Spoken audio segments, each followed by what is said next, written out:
இப்போ உருளைக்கிழங்கு வறுவல் தாங்க பண்ண போகிறோம். அதுக்கு வந்து நம்ம ஆயில் வந்து ஊற்றிக்கலாம். வறுவலுக்கு வந்து கொஞ்சம் தாராளமாகவே ஊற்றிக்கலாங்க. நான் வந்து கொஞ்சம் தாராளமாக தான் ஊற்றுவேன். நல்லா தாராளமாக ஊற்றிக்கோங்க.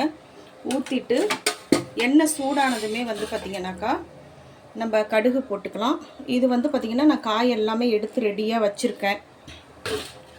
சமையல் வேலை முடிச்சுட்டு வேறு வேலையை போய் நம்ம பார்க்கணும். நிறைய வேலைகள் இருக்குது. கடை வேலை, அடுத்தது வந்து கடை வேலை ஸ்டார்ட் பண்ணணும்.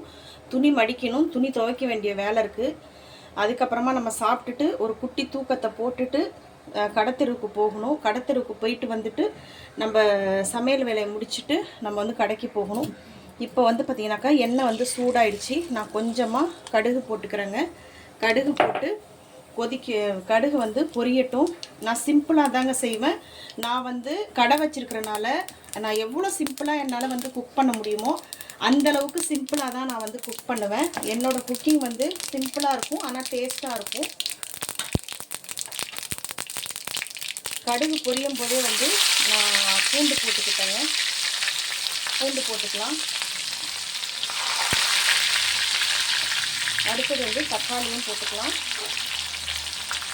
கருவேப்பிலையும் போட்டுக்கோங்க.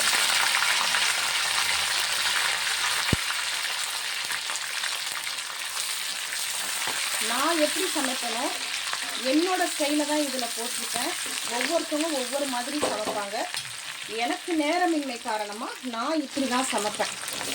இப்போ வந்து இந்த உருளைக்கிழங்கு ஒரே ஒரு சவுச்சை இருந்ததுனால நான் சவுச்சையும் போட்டுக்கிட்டேன். கடாய் வந்து கொஞ்சம் சின்னதாக தான் இருக்குது. நான் இதில் தான் செய்ய போகிறேன். நல்லா மிக்ஸ் பண்ணி விட்டுக்கலாம்.